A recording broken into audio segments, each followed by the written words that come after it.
Australia, he instructed me to do a 15-minute magic show, and I thought he said 50-minute, and 14 minutes later. But anyway, so we will perform a short one tonight and another one another night. I would also like to ask, who was, if you can just put your hand up, who didn't see the show last year? Good. Because some of you might have the illusion that some of these tricks you might have remembered from last year, but I assure you, you were totally wrong. It was part of your mind. I'm going to perform some magic over those people who thought they saw some tricks last year they recognised. This is your memory of those who thought they saw these tricks last year. I now remove that memory. Wrong. However, when I informed my mother,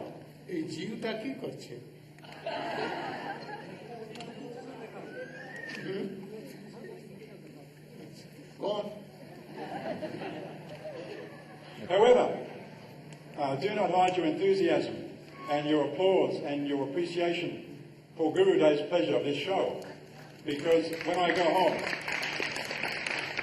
and my mother will say, "Oh, did they enjoy your show? Did they give you a standing ovation?" Now, a very interesting story. My mother, when Gurudev was in Australia 2 years ago, my mother was so attracted in her heart, and she was bedridden with a acute or very chronic sciatica, but also she only had 3 or 4 months to live with leukemia. And she asked me to come and help her out of bed to come and meet Gurudev. And she got so nicely dressed with her long white trousers and her shirt and a little gold pendant. And she came to see Gurudev, and she could not hesitate, but she had a darshan in the morning, and in the afternoon she could not help but to approach Gurudev on her knees and ask for initiation and inspiration. And Gurudev gave straight away, and he called her Mother Malati. Malati Krishna favour flower. But also, she could not quite comprehend the full Maha Mantra, so he gave her a special mantra, Hare Krishna, Hare Rama, Hare Krishna, Hare Rama. Now mind you, my mother's the same age as our Guru Maharaj, and later on she said, son, he said that he called me his daughter, and he put me in his heart like that, he called me his daughter. Well, in actual fact, he's old enough to be my husband.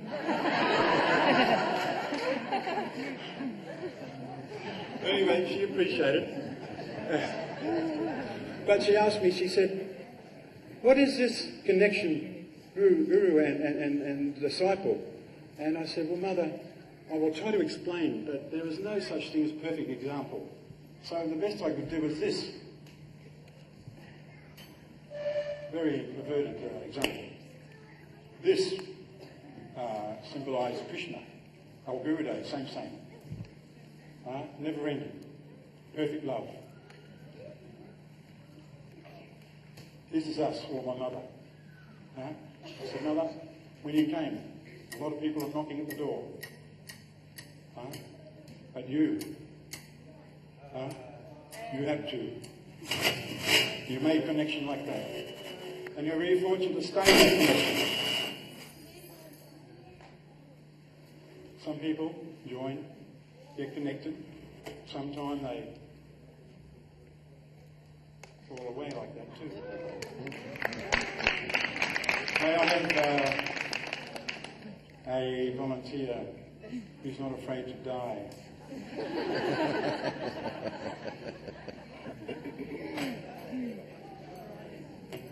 You get some people approach, they join, like that. Some people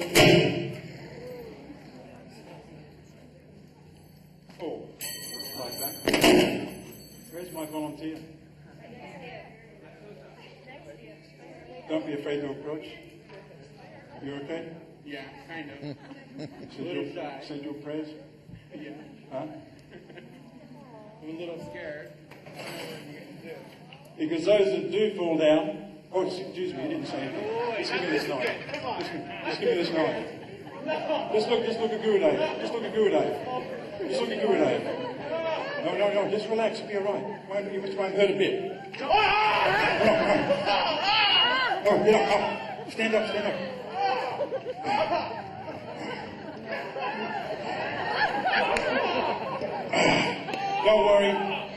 Don't worry. It's just an illusion.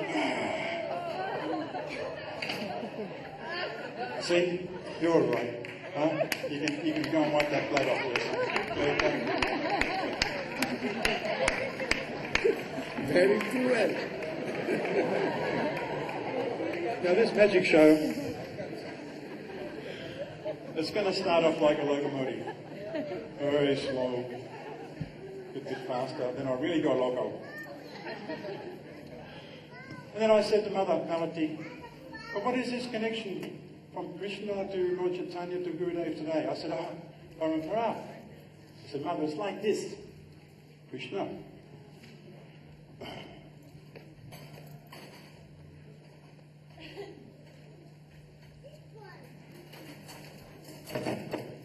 Something like this. From Krishna to Parampara. Excuse my my mistakes. Parampara. So we have that kind of connection like that. Anyway.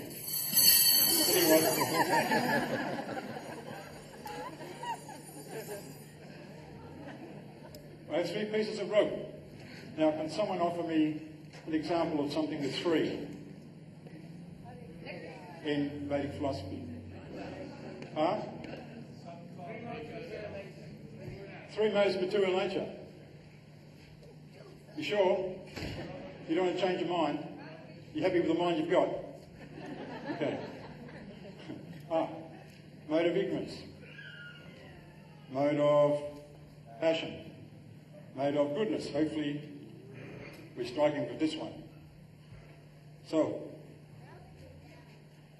we get these bits of rope and we put them together. Goodness, passion, ignorance. Now, even though people are in these different modes, Krishna still loves us equally. But I do believe that Krishna has an attraction to devotee. Huh? So, we have 3 equal pieces of rope. We have 1, 2, and 3 equal pieces of rope. Now, we tie this one together. 2 equal pieces of rope. We tie this one together. We have 3 equal pieces of rope. Now it's like this. This knot here is a very tough knot. And it's symbolic of some of us when sometimes we persevere through foul weather or fair. We have the foul weather devotee, problems come along, no problem. Maybe the foul weather devotee slips, like that. However, we still have, eternally, 3 pieces of rope. What do you think about that? Anyway. Now, we're going to do the favourite one because we always do this because it's the only way I can get some maha out of Gurudev. Gurudev, would I request you, would you please offer me a $5 note, please? He's always got $5 from me. I have so many maha $5 notes. You can pass?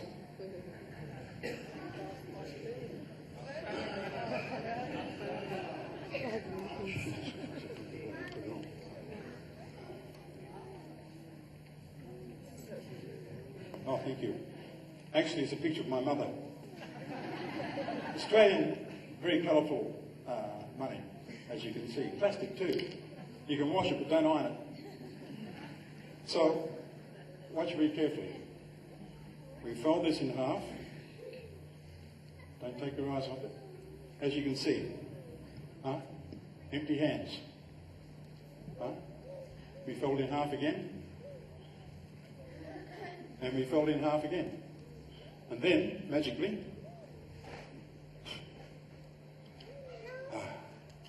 $5 has grown into $100.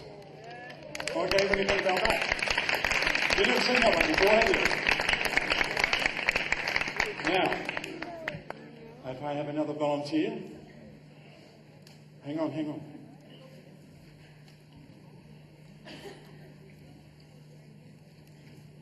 We get this $100 note, okay? We fold up like this, okay? Now, I want you to hold that money there. No, on the top. It's good. Hold tight. You feel the money? You got it? Now, see Gurudeva? Watch Gurudeva. This is going to be transported through cyber, through space, through many worlds. Right? Hang on to the money. You got it?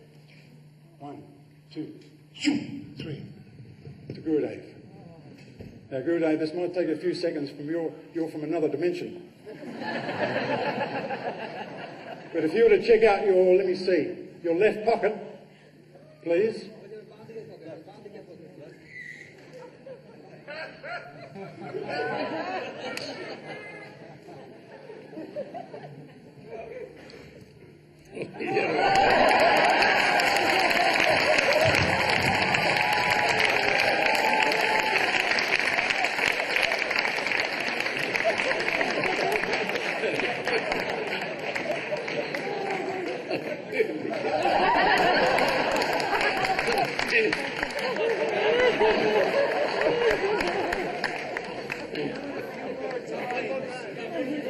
A few more times.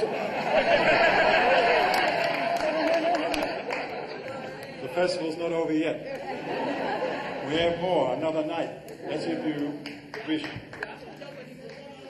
However, you know, we have our moments of gravity and we have our moments of lightheartedness, and it's nice to develop or maintain an essential childlike heart with a lighthearted disposition. And even though the body ages, the spirit is eternally young. We're only young once, but we can be immature indefinitely. Now, you probably remember Rocky Raccoon. Some of you. Some of you remember Rocky Raccoon. Okay. Let me see. Oh. Before we get to Rocky Raccoon. Some people are addicted to drinking. Huh? Now, I have a good way of getting rid of this terrible affliction. This bottle, which most people are addicted to for sense enjoyment, and we put it in this bag. It's very easy. We just form a little magic like that. Go on. See? Has it gone? You don't think so? Hang on, I think you're right. Still there. Hang on. Got to really think here. Oh no, that way. Okay. Go on. You're kidding, aren't you?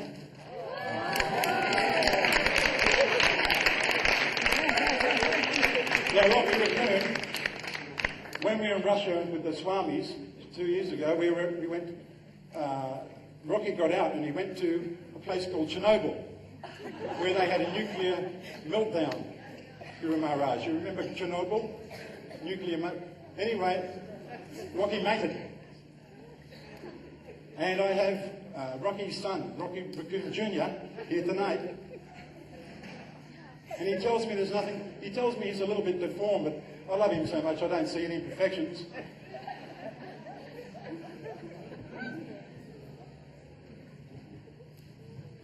Here he is. Here's Rocky Raccoon.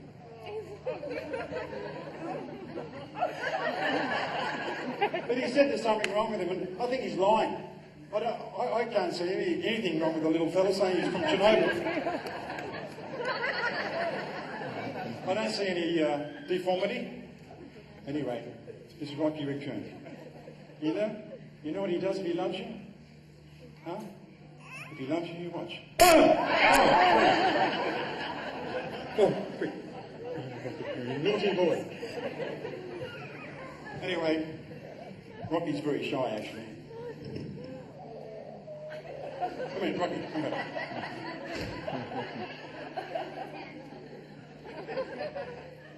Rocky, come back. Anyway, you watch him blink at you.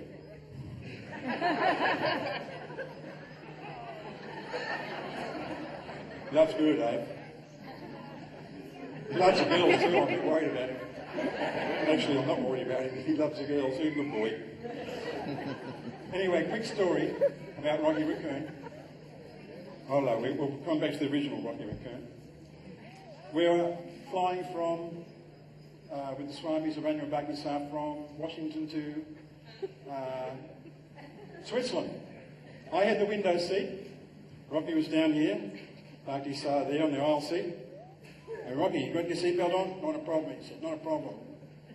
We're up in the air. We put our tray down. An hour later, the light is a little dark. It's a night flight. The stewardess came up. I said, oh, look, excuse me. Rocky hasn't eaten for 3 days since we're in Florida. He's very hungry. He's very thirsty. Oh, he's a cute little fella, isn't he? She brought in some popcorn. Oh, she was very good. Rocky, no, this is offered, all right? Offered. You have to offer first. Okay, Rocky? Yes, not a problem. He was very hungry. Finished the plate off, no problem. And he was thirsty. Oh, yes. Oh, look at that, eh? See that, boys? Boys and girls. Very thirsty little fella, but you know, he used to drink. So anyway, an hour later, the other airline attendant came up. I said, thank you very much for that food and water you offered Rocky. He's very replenished and he's looking very well. And Rock was another airline attendant. They used to call them hostesses or cabin crew. No, cabin crew, that's what it was. She said, sir, what are you doing with that live animal on the plane? You're not allowed to have a live animal on the plane. I'm going to tell the head steward and the captain. I said, oh, Rocky, we're in for it now. We've done this many times, but they've got us. Look. So anyway, he was getting a little bit upset. And the stewardess said, sir, I mean this. There's no live animals allowed on the plane. I'm going to tell the head steward and the captain. I said, Rocky, we're going to do something here. Just go along with me, all right? Just go along with me. Okay, so I've got the window there. So I got Rocky and went bang against the window. I said, just play dead, Rocky, just play dead. Otherwise, we're not going to get it. We're going to be in big trouble. She said, sir, there was no need to kill him. We couldn't put him up the front of the plane. I said, just play dead, Rocky. It's all right, don't worry. Now, all the people in the middle of... Uh-oh. He's going to be all right. All the people in the middle of the plane looking at me going, that nasty man over there. He's killed that beautiful raccoon. I said, look, don't worry. I said, I come from a surf club in Australia, and in the 60s, way before a lot of you people were born, I learnt mouth-to-nose resuscitation. I did. And this is probably the first time ever that I can apply it.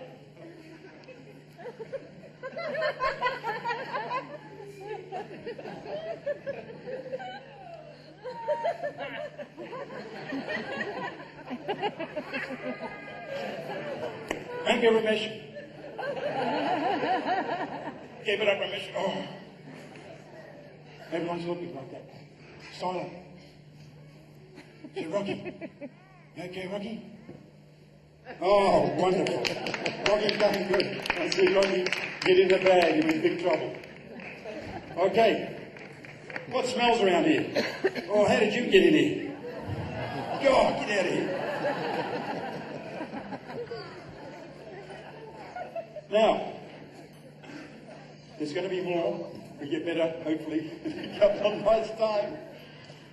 I often wonder, when we go to read the newspapers, we read the newspapers, what is in there really? I call it the instant downer. We got all the drama, the cricket here, actually, what is it? It's a Calcutta newspaper, funny that. We have all the drama of, the war in Iraq, the stocks and shares, how many people are losing, so many things. And I think, what a lot of rubbish. What a lot of rubbish. We don't need this. Is there anything inspirational in there? Is there anything that's going to fill us with nice knowledge to become better human beings? Huh? So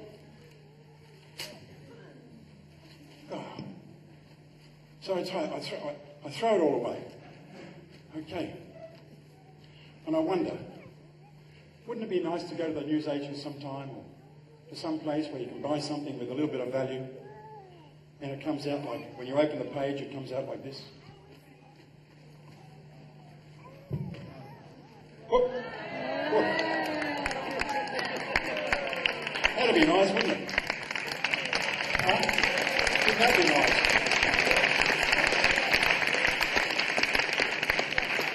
Okay, thank you very much. That's it for until the next night. Thank you. Oh, I have to tell you, please, yes, I didn't finish the story of Gurudev's grace with my mother. Shortly after Gurudev left Australia, I think it was over a month or 2 months, I took her to the oncologist for the blood report that we did every 3 months. And the oncologist fell off the chair. He could not believe that my mother's blood was normal, because it was 15 times higher, and that was normal and still is 2 years later. And there was no other miracle. I believe that. Because she wasn't on chemo, she was only taking something to help her cope with it. She didn't want to get sick from chemo. Now she's in good spirit, she's 100 miles an hour, she's in good energy. I believe that thanks to Gurudeva. And thank you. Save a standing ovation for the next night.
NaMo महावदन्याय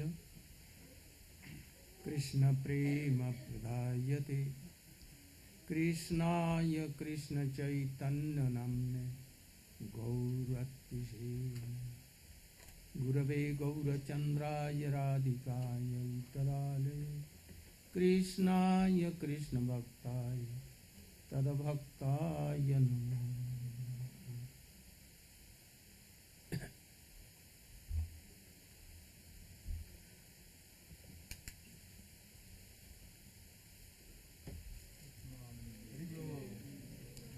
First of all, my millions of humble obeisances in the lotus feet of my Paramaradha Dev, Om Vishnu Pad Srimad Bhakti Pragyan Keshav Goswami Maharaja, and same thousands of humble obeisances in the lotus feet of my Shiksha Guru, Srila Bhakti Vedanta Swami Maharaj. मैं तो ऐसा सोच रहा था कि यहाँ हिंदी समझने वाले लोग होंगे तो मैं हिंदी में ही अच्छी तरह से बोल सकता। मेरी अंग्रेजी टूटी फूटी हुई लंगड़ी है, उसमें मैं अपने भावों को अच्छी तरह से प्रकाश नहीं कर पाता। हिंदी में खूब अच्छी तरह से, बंगला में और भारतीय भाषाओं में, बंगाली इत्यादि में बहुत अच्छी तरह से बोल सकता। But I think that there are so many also majority like that. Our devotees from different parts of America, here and there, Australia, Canada, and here and there. They have assembled here. So, there are so many seats here and there, you can sit. Oh, you can come here. Here there is so much seat. Oh, so much seats.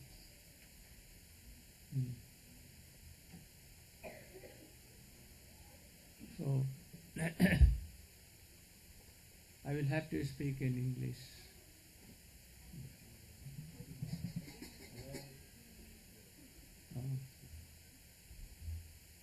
I want to tell that though Dr. Sahab,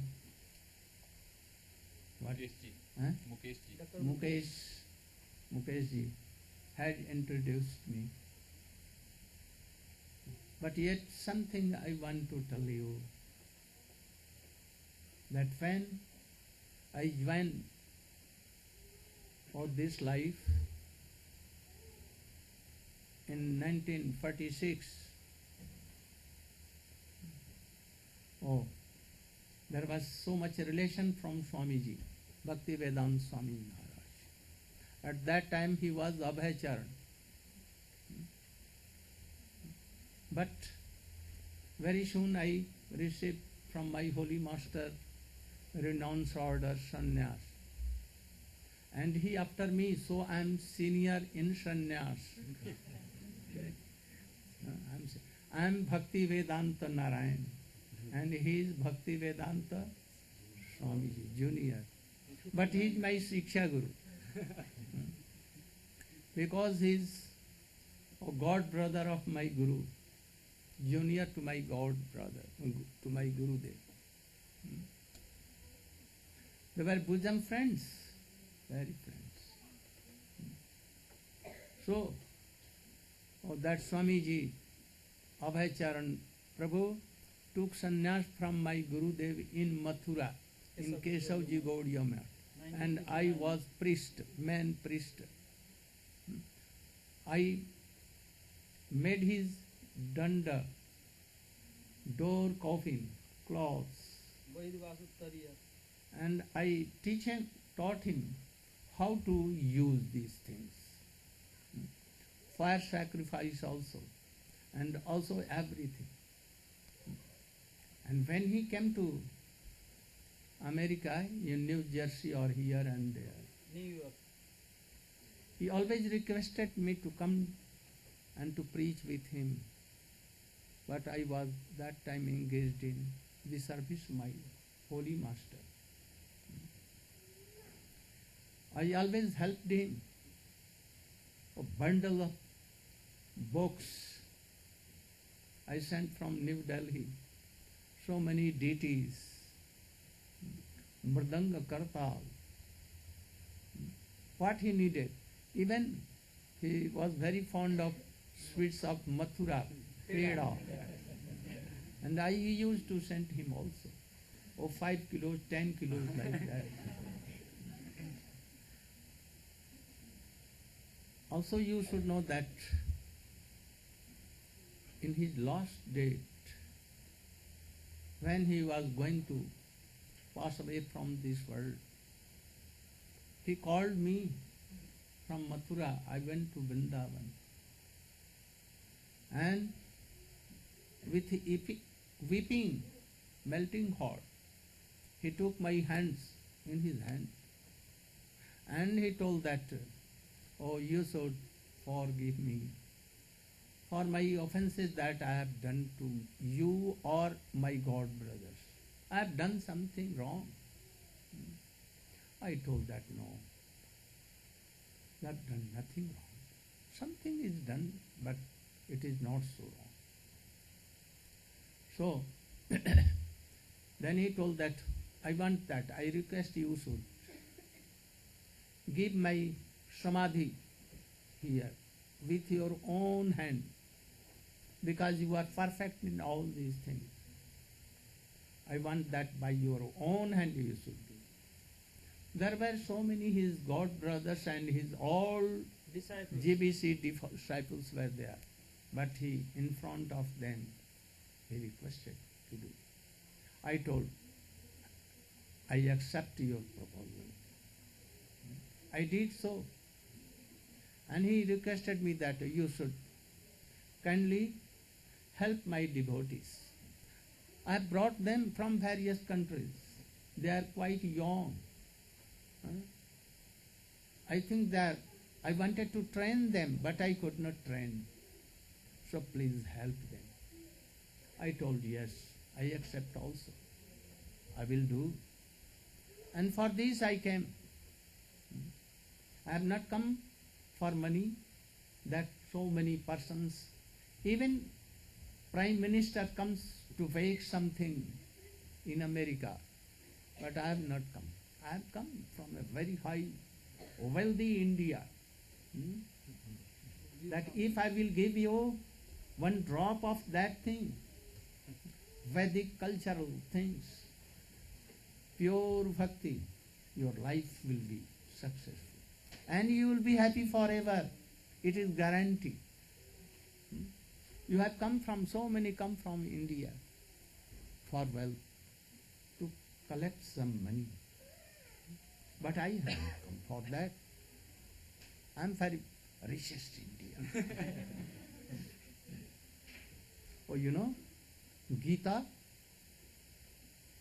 Srimad Bhagavatam, Ved, Upanishad, Puran. The instructions of them are high class of nectar, more than, millions times more than nectar. And by that you can be happy. What you are collecting and what you are doing now, you cannot be happy. With guarantee I may say.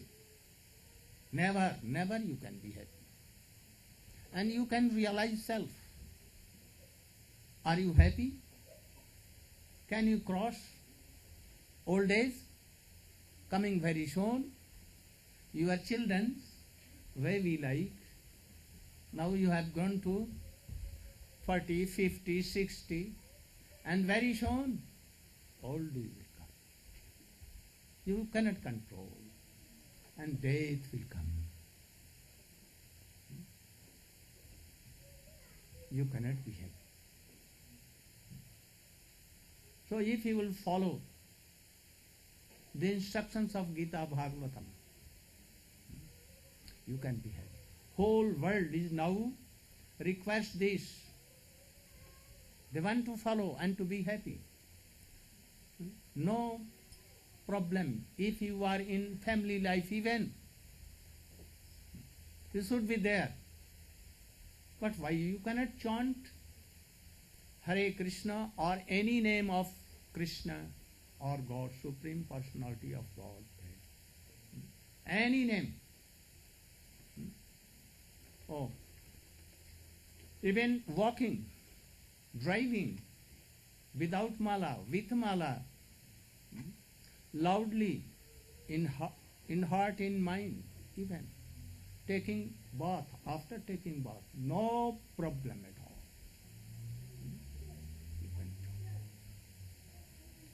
And you will be liberated, it is surely. So, I have come here to help the devotees, the disciples of Swamiji. This was my main object. What he wanted to give to this world, the doctrines of Srimad Bhagavatam, Gita, Ved Upanishad. Sarve Sukhina Bhavantu. All should be happy in this world. Ma Tamasa Jyotir Gamaya. Don't go to darkness. Come to light. What is that darkness? Endless chain of birth and death, suffering and sorrow. This is Darkness.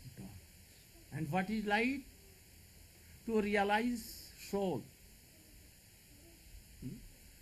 To realize super soul.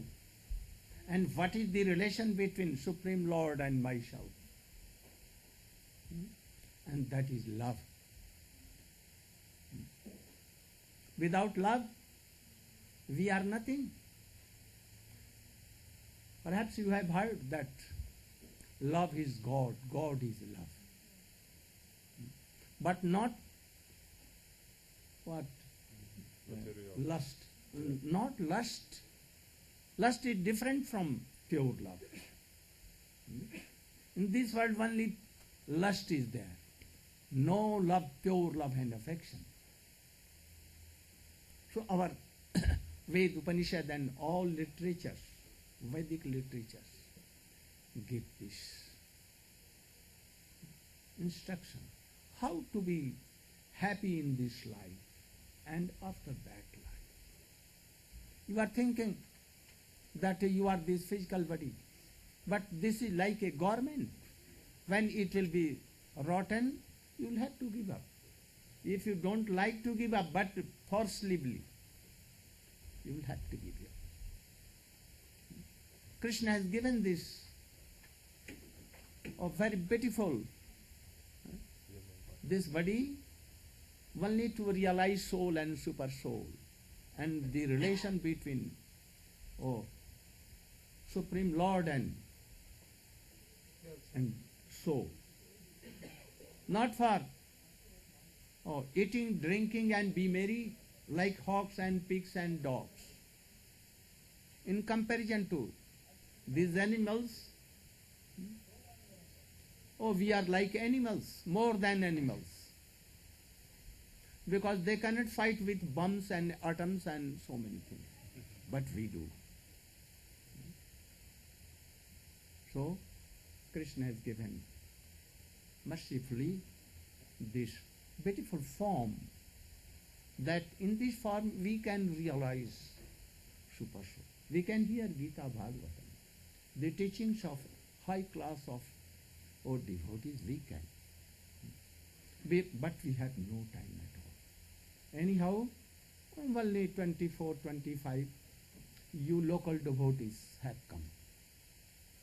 But I think that mostly the devotees from other parts have come. Because they have no taste. I think Dr. Sahib and his wife has advertised so much. But they have no time at all. They have to come. They have come from India, from Vrindavan, from Ajodhya, from Navadvip. For them, but they had no time to. I want to go door to door, but it is impossible for me. Oh, to beg that, oh, you should chant Krishna and be happy. But even they have no time to hear. Oh, what can we say? I think that from tomorrow you should bring all your relatives to hear. That, oh, one Swamiji from India, he is calling us, oh, my dear children, my dear sons and daughters, you should come and take something. Don't give anything. We don't want you what you have. I have only come for giving something and try to collect something for you to be happy forever. This is my object. Suppose a person is very wealthy, more than Mr. Bush, an Indian Atal Bihari Vajpayee, or Mr. Clinton and his wife. It may be so wealthy. Oh, very beautiful, handsome. And he has all the favorable things to be happy in this world. Gallon and gallons of what? Intoxications. Drugs.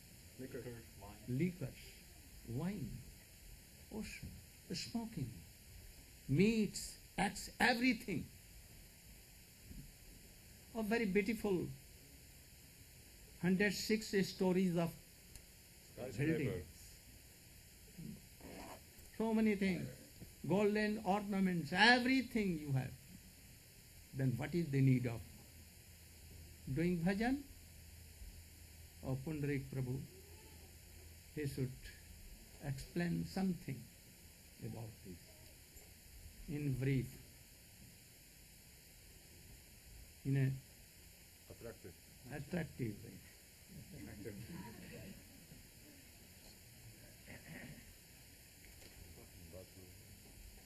Up to what time we will speak? 8?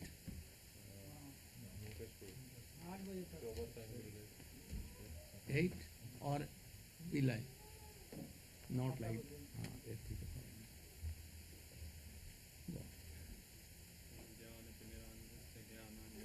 Oh, you should be ready to speak something.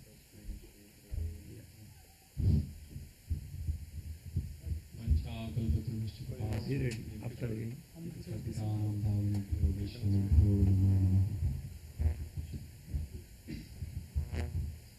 We are all very fortunate here today to assemble and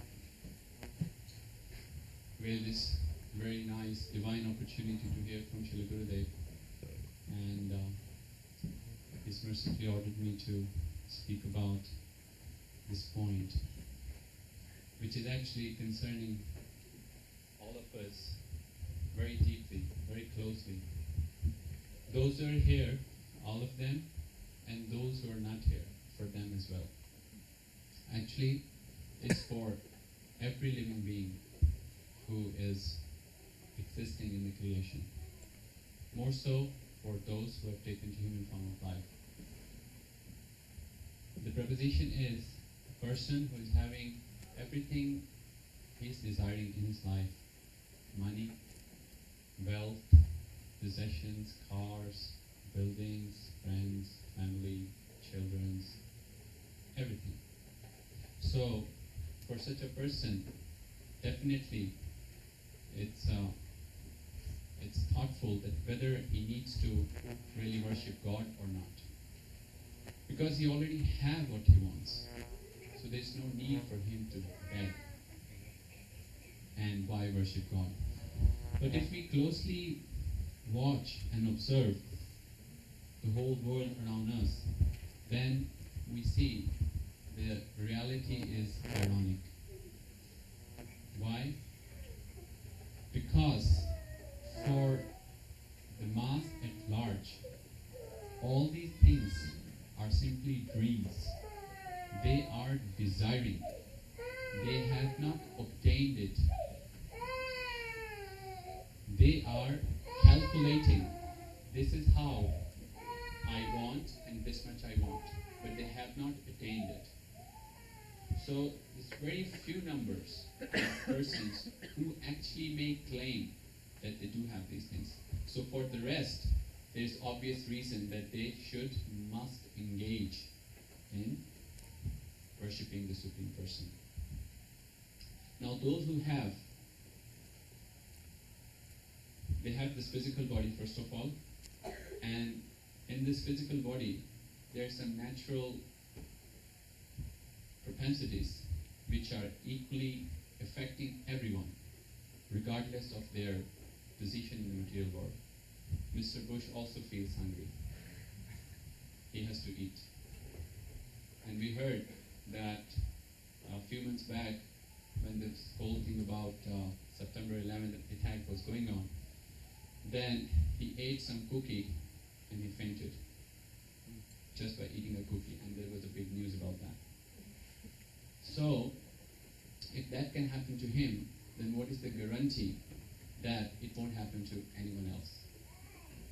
Lust, anger, greed, envy, hatred, the residing dacoits in everyone's heart, they do not let anyone sit peacefully for even a moment. The natural human nature, the conditioning, what is the conditioning?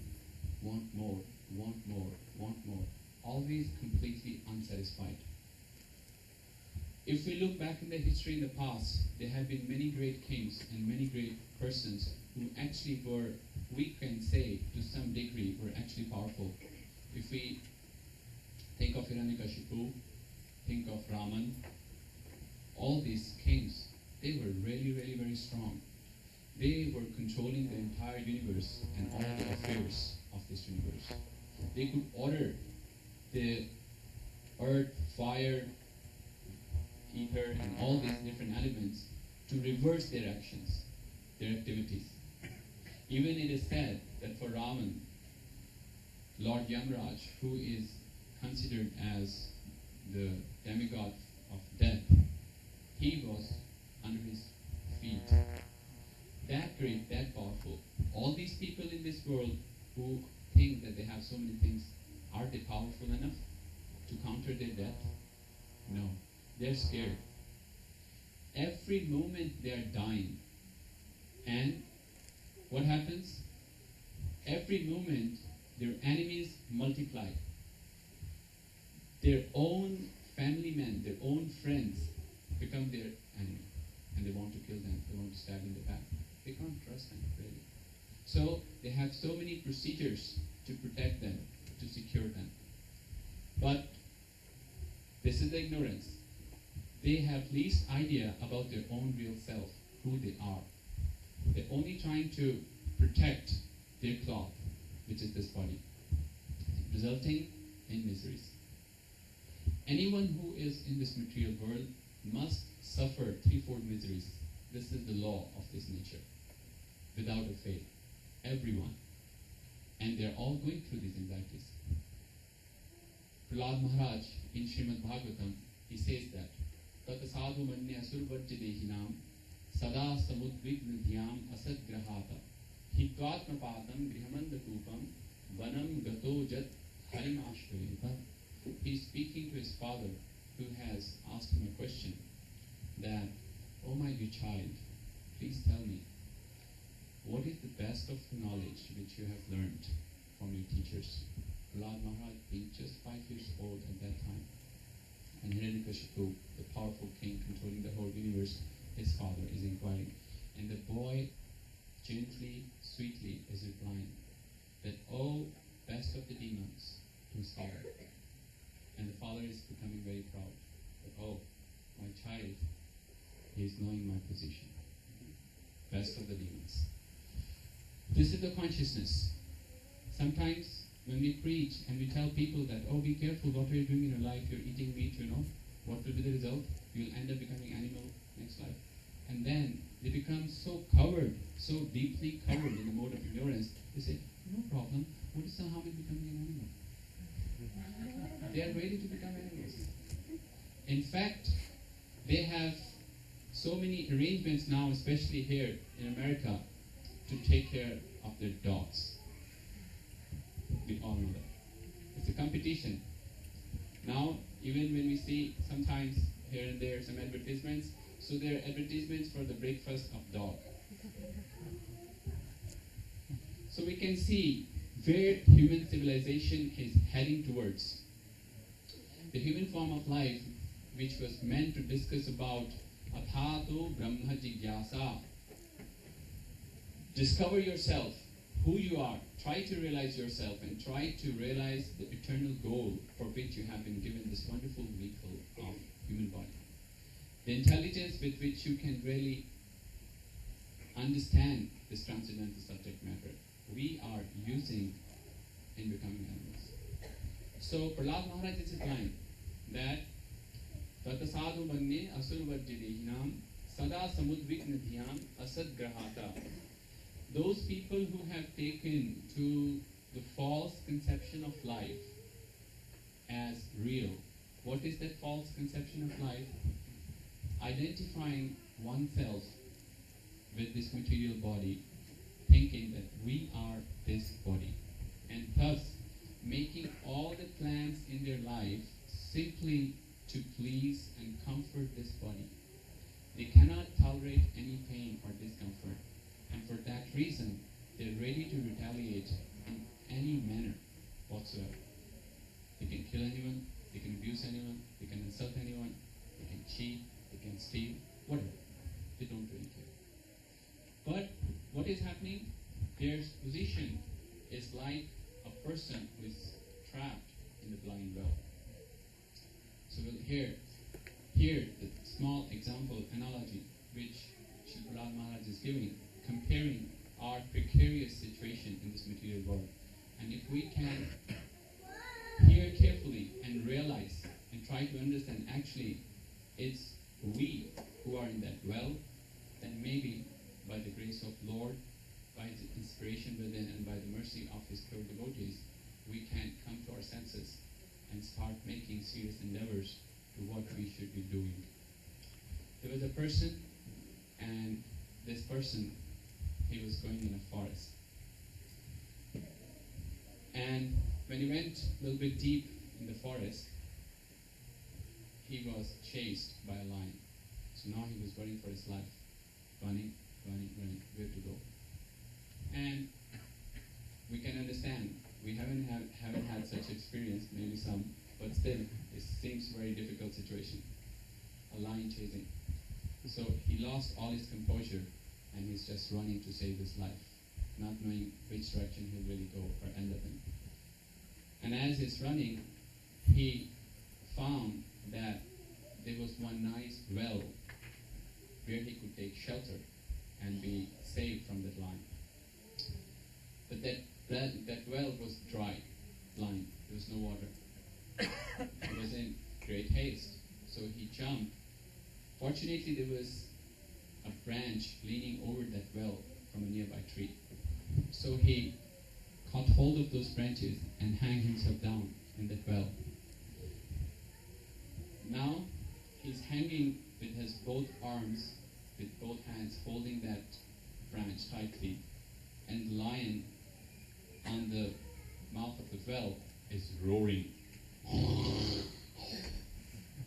And it's becoming more and more and more ferocious, because his prey, he could have just pounced upon, is slipping out of his hands. So the lion is disturbed, too much disturbed.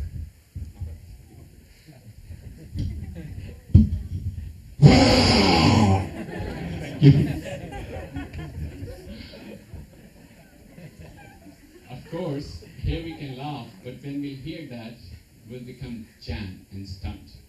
Our nerves will really become completely stunned. Anyway, now this person, when he heard this tumultuous, tremendous, blood-cooling roar of the lion, so he, yeah, that's good. So he was thinking that maybe I can go all the way down at the bottom of the well and take shelter there. But just then when he wanted to do that, he noticed that, oh, there wasn't either peace waiting for him. That glance only added up to his miseries. What he saw scorpions, snakes, and all deadly wild insects ready to bite him. Now what to do? Big problem. So he again tightened his grip with the branches. Okay. There's no other solution. I have to just hang myself to these branches. And just then, what started happening? 2 rats. One white color and another black. They started eating the branch from both sides. Danger. And every step, the danger is becoming more and more intense and strong. What happened when he hung himself with that branch? The branch shook, and on top of that branch, there was another branch, and on that branch, there was a beehive. So, when the branches shook, then this beehive also was disturbed. So all the bees were flying here and there. But where they will go? They were sitting peacefully, and this person has disturbed their nice moments. So now they thought, okay, let's teach him a lesson. We were sitting here peacefully, we were not bothering him. So they started doing what? No, they started kissing him. They said, no, we're trying to tell him sweetly that don't disturb us. Why disturb us? But that turned out to be a very painful sting. But from their side, it wasn't like that. In the meantime, that honey, which was contained in the beehive, started dripping, drop by drop, drop by drop. And just fortunately close enough to his mouth, right close. And then he thought, oh, this is honey drops. So he started licking, drop by drop that honey. And that sweetness of that honey, for a little while, made him completely forget where he was. Was he standing? Was he hanging? Was he sitting? Or whatever. And he was being chased by danger from all sides. Completely forgot. And he started enjoying that bliss of tasting the honey drops. Now, we can all see what is the situation of this person. Another example, just to highlight and focus this point. In olden days, the kings, they used to give many kinds of punishments to the prisoners. One severe kind was that they would take the prisoner on a boat in the river, and the soldiers, they would take that person and they will dunk him in the water, all the way, completely, his head also. And this person, what is his situation? He is struggling to take one single breath. And just then, when he will die, they will take him out from the water. And what he will do? Sunlight is back. And before he can take that breath completely to fill his lungs, they again take him, dunk him in the water. Now, for the moment when he comes up the surface of water, can we estimate the pleasure he's feeling? No, we cannot, because we're not in that situation. But for him, that's everything. Ask him, you want $1,000? No. You want a big house? No. You want a good wife? No. You want pizza? No. What you want? Don't ask me questions. But anyone who is standing on the ground can very well understand, oh, this person is in such a miserable condition. If he could just come on the ground and just be there peacefully, he'll be in bliss. So here, try to understand the definition of pleasure, the definition of happiness, or the desire for happiness is varying in different situations we fall in. According to the different degrees of miseries, our longing for happiness changes. One thing which may be very pleasing for us in one condition, in another condition, maybe not. And that is why Shastras very clearly tell that any kind of happiness which you can think of, which you can conceive of, within this material universe, it's false. It is standing on a platform of falsity. So, it will never give you real satisfaction. At the end of it, you will turn out only to be more frustrated and disappointed. And we all see, most of the times we try to love so many, those who we like, but what we see, we don't get proper reciprocation for them. Instead, they have their love for some other man or some other object or some other people. So we get frustrated. Mother and father, they take so much pain to bring up their child. But what happens? When the child grows, becomes young, he doesn't care anymore about his mother and father. He doesn't even think what pain they went through